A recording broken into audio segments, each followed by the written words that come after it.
Hi, guys. Cecile Edwards here of the Mommy Matters podcast. I have to tell you, if you have not heard about Anchor, it is the easiest way to make a podcast. Let me explain. It's free. There's creation tools that allow you to record and edit your podcast right from your phone or computer. And Anchor will distribute your podcast for you, so it can be heard on Spotify, Apple Podcasts, and many more. Did I tell you that you can also make money from your podcast with no minimum listenership? It's everything you need to make a podcast in one place. So download your Anchor app or go to Anchor FM, anchor.fm to get started. You will not be dissatisfied.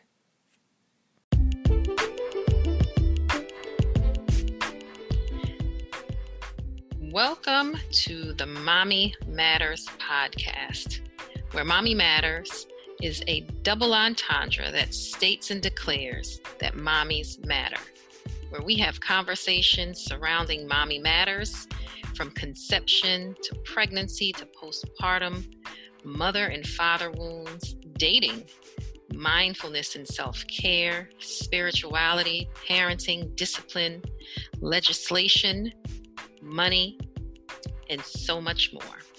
It is my hope and my prayer that the information that you gather here serves as a blueprint for generational and individual ascension. Enjoy.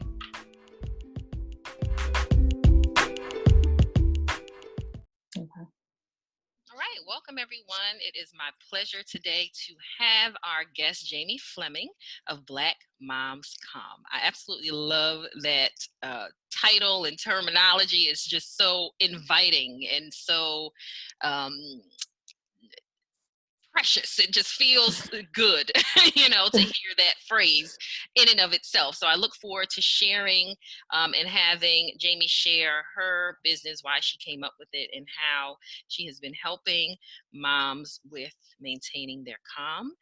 And so, Jamie, you can introduce yourself. All right, so I'm Jamie, like you said, and I founded Black Mom's Guide to Calm, and it's a safe space where stressed out mommy and women come to overcome their overwhelm and find calm. It is not just for moms. I do work with, because, well, really, I would say people who don't have biological children, because most women mother in some way. So it's really for all women to learn how to find their calm and find calm in the chaos, and just take care of themselves and be well mentally, physically, emotionally. Yes. And I have a 6-year-old daughter too. So, and that's kind of what prompted me to start this whole thing. So let's talk about that. Prompting, what prompted you to start it? What do you see as the root of why it's even necessary? What started it for you? Well, so I had my daughter in 2013. And if you have kids, you know how you have this expectation of how things will go after the fact. And it did not. Reality. Exactly that. And so I was dealing with postpartum depression too.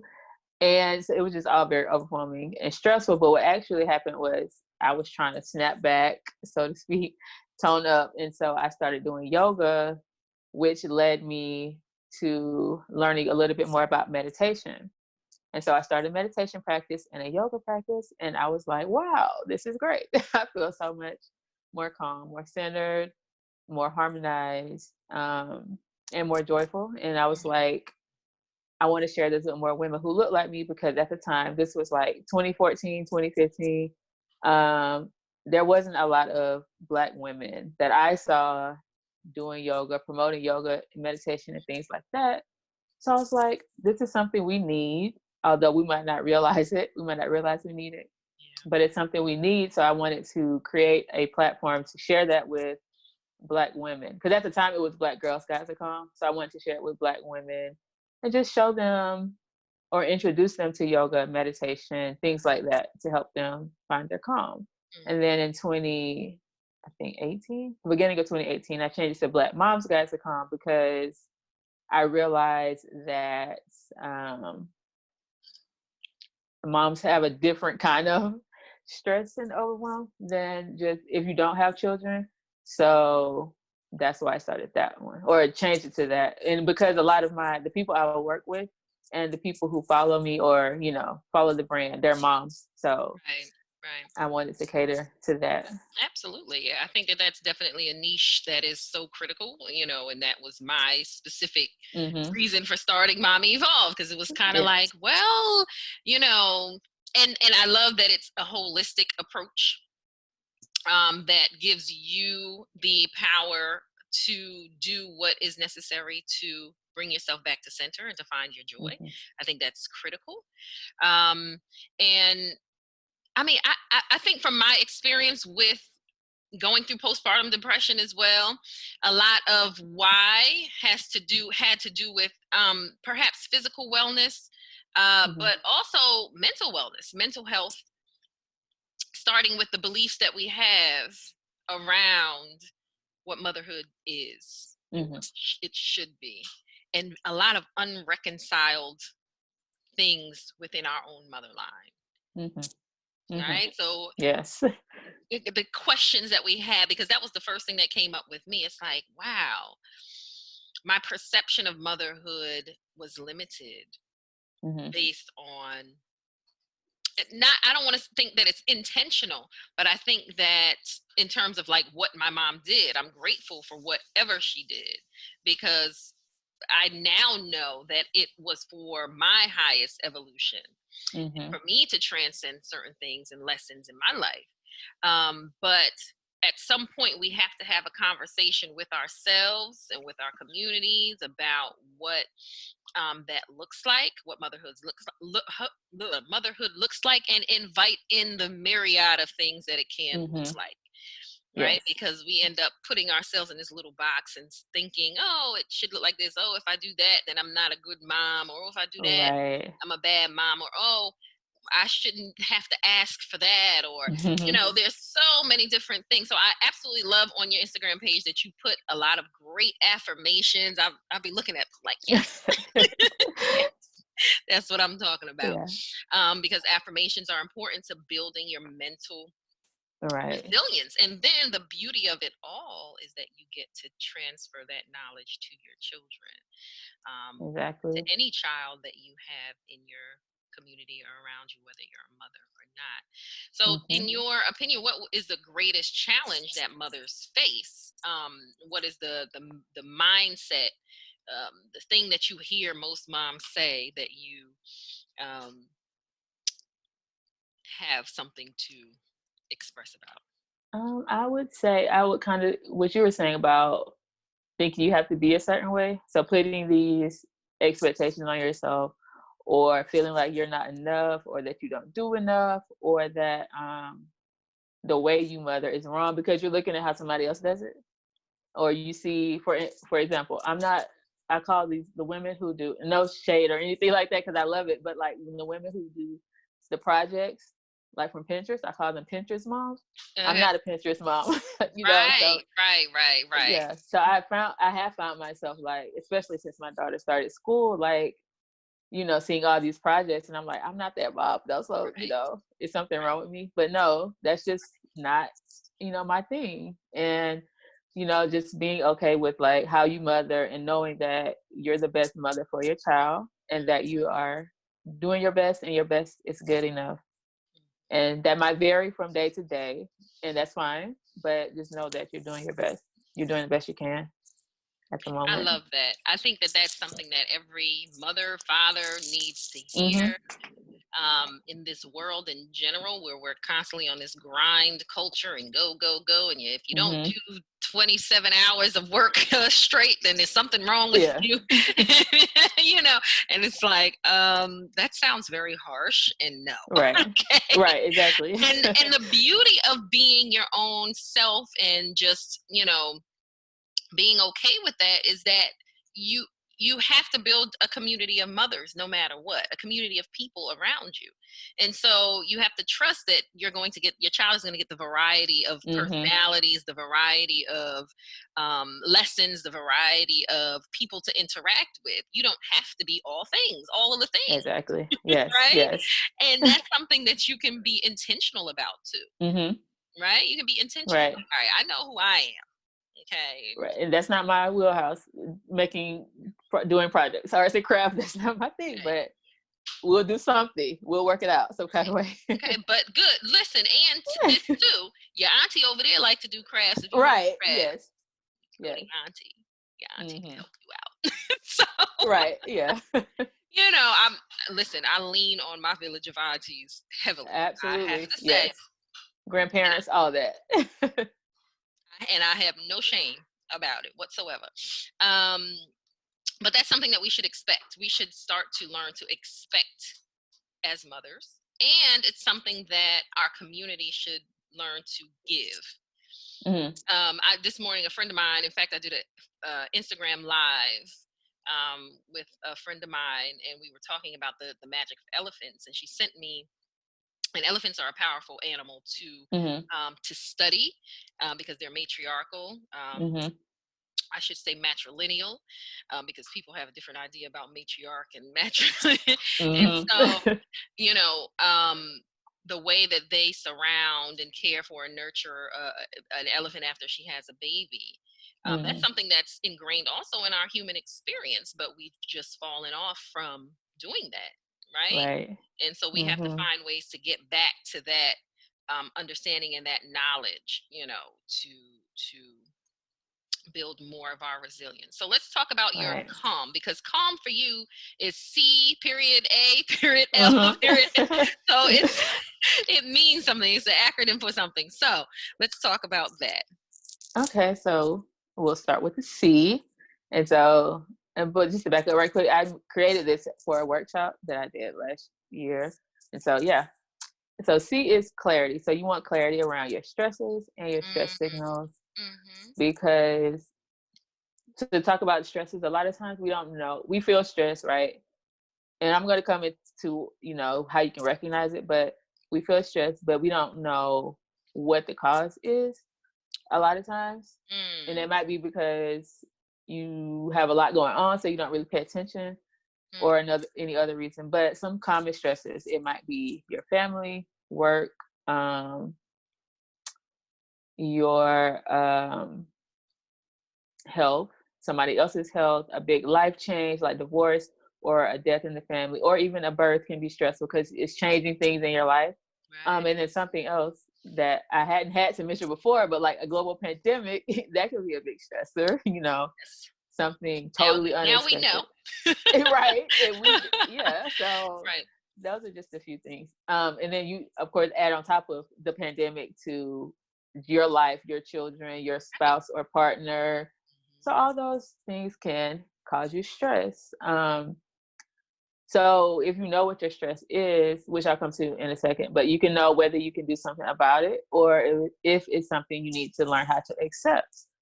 And then with the stress signals, a lot of times, again, we have these signals from our body that we don't pay attention to.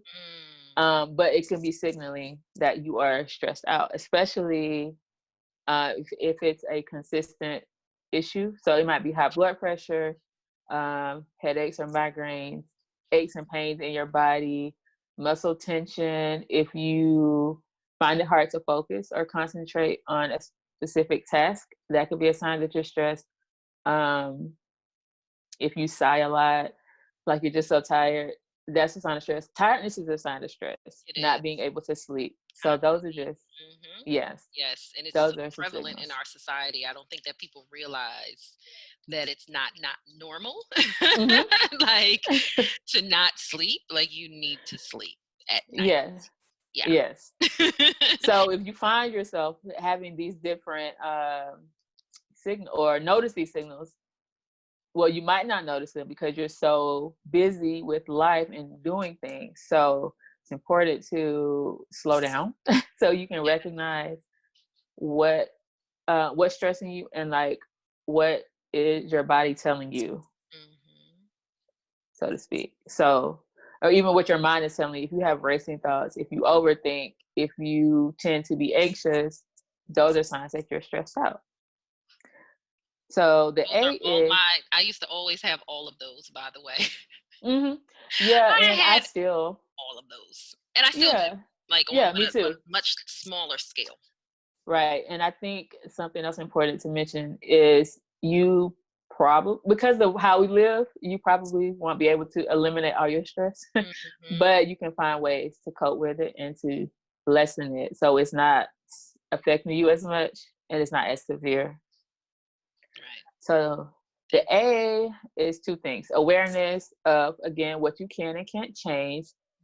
Another cause of stress is trying to change things that you have no control over. Mm-hmm. So you need to understand what it is you can handle, what you can't. And if you have trouble with that, because a lot of times we think we can change something, or we might think we can change someone, that's not possible.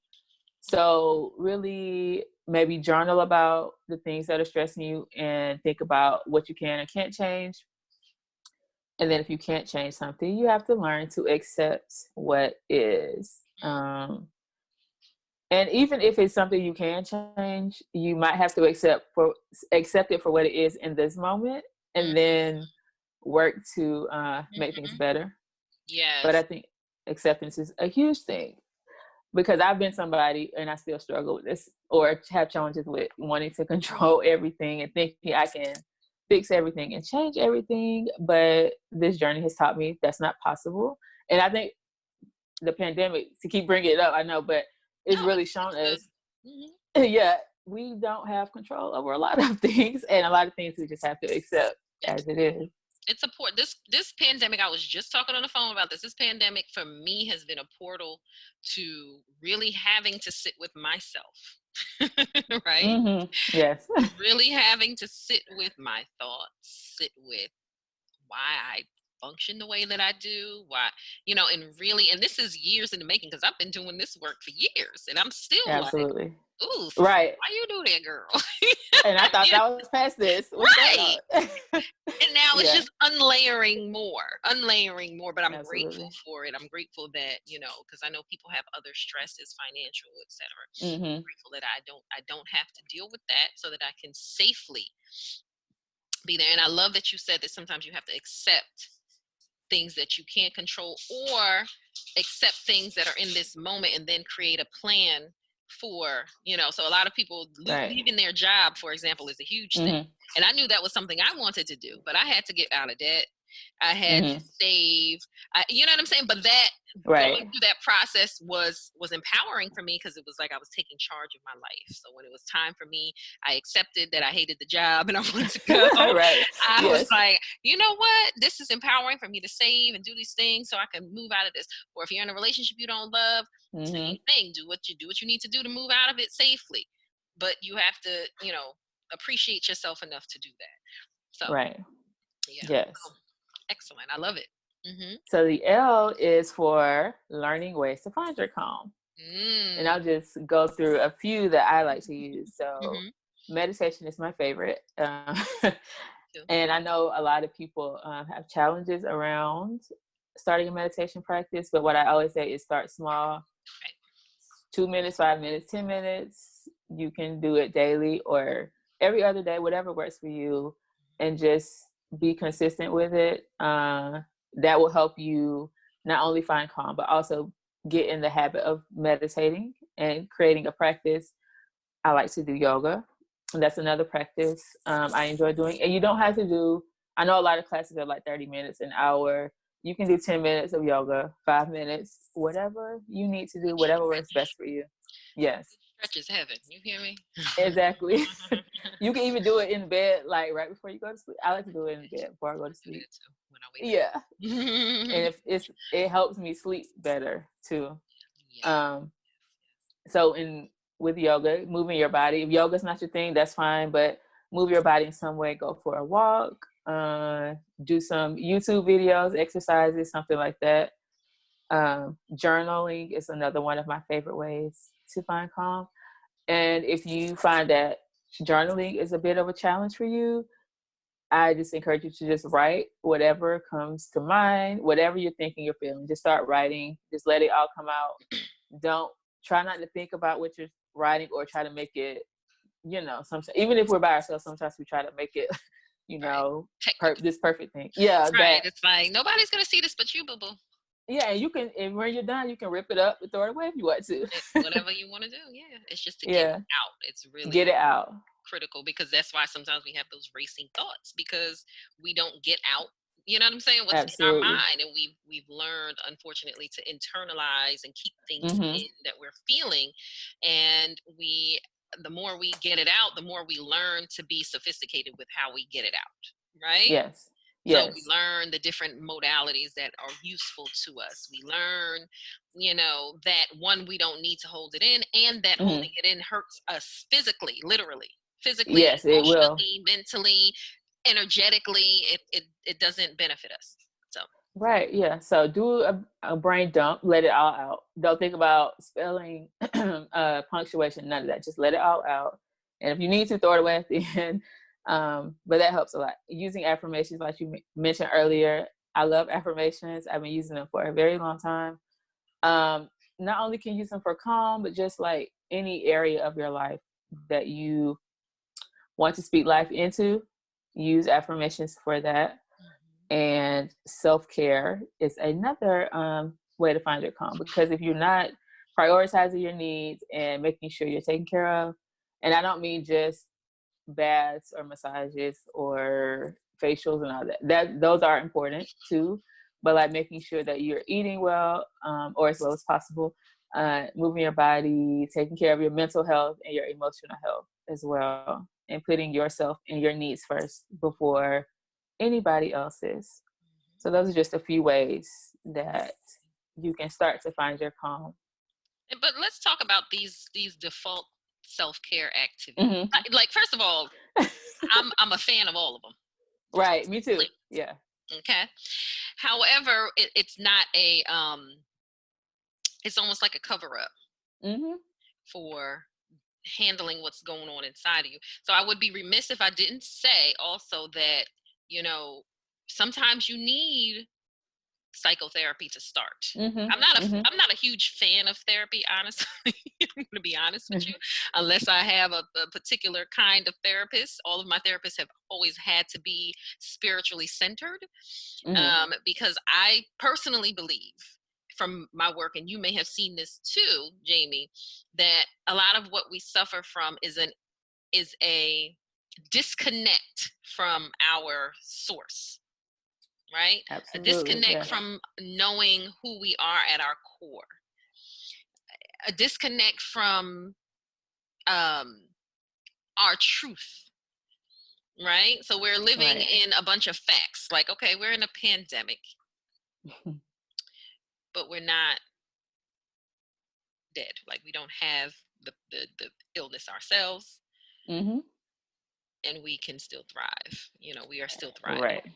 Yes. Right. So it's important to note that all of your self-care practices should be something that connects you to the deeper truth of who you are. Right. So it doesn't even matter what you do. If you like to go, I love to walk, and I take long walks. Okay. I like to just meander, listen to my little, thing, whatever podcast, or some music. I like ratchet music, y'all. So I listen to Cardi B, but I also listen to, Kiara Sheard. So I listen to everything. Yeah. Same here. So whatever connects you to your soul, the only thing for me, in my opinion, that you should always ask yourself is, what do I need to do to bring me closer to my highest self? Yes, I love that. That's the question. That is the question for the deepest calm. It ain't gonna make no sense to a lot of people, as long as it makes sense to you. Right. Yeah. So that's why I said, if yoga doesn't work, meditation, whatever. But I do, whatever it is that I think it was Oprah who talks about being in a state of flow. Well, she's not the only one, but talks about being in a state of flow. Whatever that is for you. Now, for me, that is meditation and yoga. journaling, but it might be, like you said, walking or something else, whatever it is, whatever way that you find that helps you feel your best and to be your best, and do that as a part of taking care of yourself. I agree. And your meditation is going to be different from others. So And my that too, yes. walking is the meditation for me. Like, Exactly. meditation doesn't have to be you sitting there with your hands, pressed together, Right. and humming, oming. It could be you, a song coming up in your spirit and you singing that song out loud. Right. I mean, and anything you do can be a meditative experience if you are in the moment. If you're cleaning up, that could be a meditative experience. Exactly. So. Exactly. It's a practice of staying in your calm. That's what that is. Absolutely.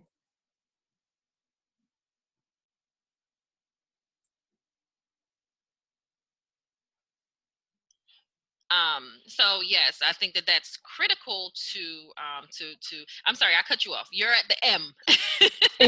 You're fine. Okay, so the M, two things.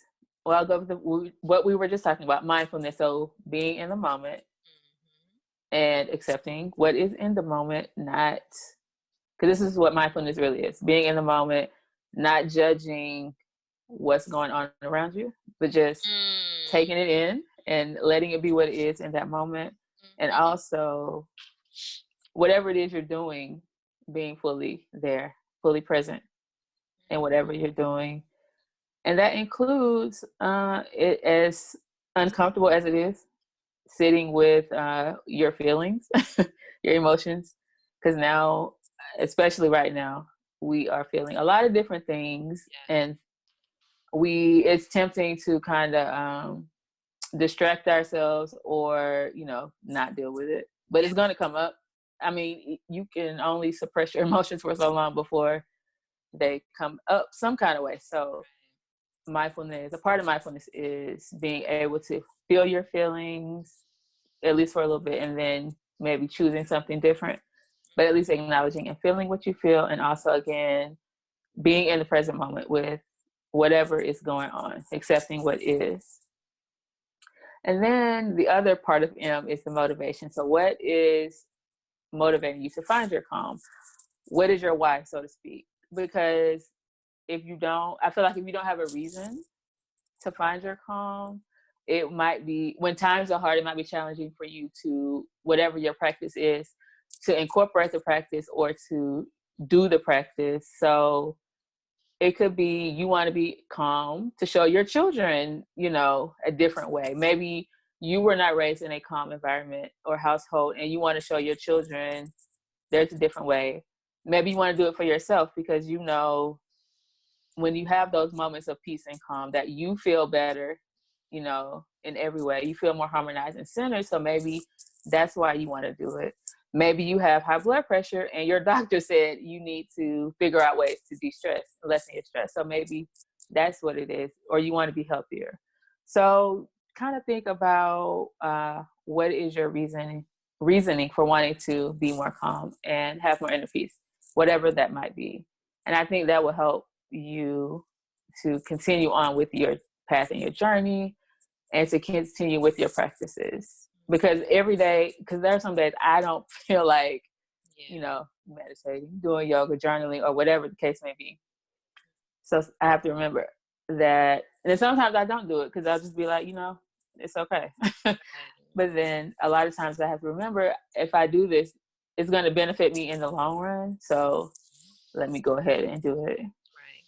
And it also helps you to measure. The motivation helps you to measure from where you started to where you go. Right. I constantly have to remind myself, man, I used to wake up and my brain would be, going. I would have all this anxiety. I would let stuff stay in my mind forever and be all stressed or eating terribly because of it. And now I'm so much more present with myself, that I know that, okay, this is triggering me and I need to step back, or, why am I waking up with these racing thoughts and how can I remedy that? Right. And all of those things. So I love that motivation part. Is sort of like having an intention behind a practice.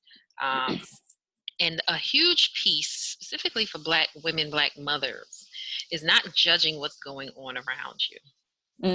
I felt that in my whole entire spirit. Yeah. Okay, that's church. Yes. That's church. Yes. And it is because I feel like a lot of us as Black women, we take so much on. We feel like we have to be the bearers of everything for everybody. We don't. I feel like we feel like we have to earn pleasure. Yes. You have to earn your right to take a break, to rest. Take a break to rest. No. But the truth of the matter is the other way around. People have to earn the right to take your energy from you. Because you give so much of it and you give it well. And so we have to start to reconsider that, specifically as Black women, because I know that was part of what, my personal journey, like just feeling like I had to give myself away so much. And it's a huge, as I always say, self-care is self-love, because, when you love yourself, you're not going to deplete yourself and then go to something or to someone depleted. You're not going to be in you're not going to be out of alignment with yourself and then try to be in alignment with somebody else. That's not integritous, right? Right. So I think that this is, practicing self-care, having the intention to practice self-care, knowing that you are deserving of the highest Absolutely. care. Just because. You don't need a reason. Qualification. You don't need another degree first. You don't need, to work all day, 10 hours a day. Then you can know. Just because. Just do it in the morning, then you'll know. Right when you wake up. So you don't have to do anything else but wake up and do your thing, and then do everything else. You deserve it. You deserve that, because that is human. That is a part of what we need to do. And if you look, I always connect this to spirituality and religion and such. If you look in your spiritual text, people weren't running around like Flo Jo doing all this work. Right. They were in meditation. They were in prayer a lot. Jesus took 40 days to go away. I mean. Okay. Jesus stayed on vacation. Yeah. Okay. He stayed fasted and praying. Yeah. I mean, let's just consider that, however you interpret that. And so, we have to think that if we want to be more like these people that we admire, that we have to take on some of their actions and activities. And to me, that's self-care. To me. Absolutely. Yes, I agree. So I love the acronym C.A.L.M. I think that it's very powerful and very useful to our women, very clear, Sometimes we need that clarity. So thank you for creating that and sharing that with us. Of course, yes. Is there anything else that you would like to add? Tell us about any activities or events that you have going on. I know things are kind of a little bit limited these days, but hopefully you have something that you can share with the people. Yeah, so I recently started doing guided meditations on Facebook and Instagram weekly. So if you follow me on either one or both, you can check out those every week. I do have a website, blackmomsgot.com, where you can get more resources and tips for finding calm, videos, things like that. And I have the Black Mom Calm shop, which has the Black Girls Guide to Calm book, and affirmation cards, and some digital products too, to help women find their calm. I recently started I have an event planned for the 28th. It's an online event, and I think I'm going to be doing virtual meditations that go deeper and longer. So if you're somebody who's new to meditation or wants to get started with the practice, that might be something for you. And you can learn more about all those things at blackmomsgotocalm.com. Excellent. Yeah. Wonderful. So I know that will feed the soul of plenty of people. And so I just want to thank you again for your time and your energy to share that with the listeners. And please, everyone, connect with with Jamie. On Instagram, your Instagram handle is Black Mom Calm. Okay. And then Facebook is Black Mom's Guide to Calm. But I think if you go facebook.com/Black Mom Calm, it'll come up too. Oh, and I have a Facebook group. Forgot about that. I do the Black Mom Calm Sister Circle. So nice. I post tips and things in there, and I go live in there too. So there's that as well. Excellent. I love it. Okay, so you have support, because oftentimes we need that support. That's a form of self-care too. In fact, an incredible one. Yes. That support through Black Mom Calm, and that information that you need to activate that self-care in this time. Yes. Trust me, you will not ever regret taking care of yourself. Absolutely. You just won't. You will not. Okay, and I don't say too many things definitively, but that I can say definitively. Yeah. Agreed. Okay. So thank you all for listening. And thank you, Jamie, so much for your time and your energy. And stay tuned for some more on the podcast. Take care, everyone. Bye.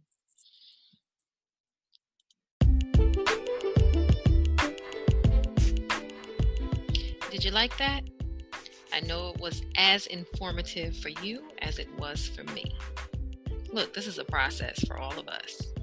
And to keep this process going, I would love to invite you to donate to our podcast.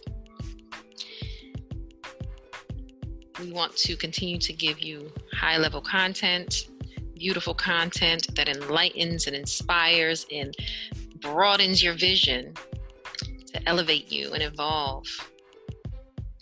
So please feel free to go to the podcast page at anchor.fm/Mommy Matters. We would love to hear your questions and comments as well, so that we can discuss them in future podcasts. And you can email that to mommyevolve@gmail.com. You can also visit the website and send your comments there. www.mommyevolve.com. And I look forward to seeing you in the next episode. Peace and love.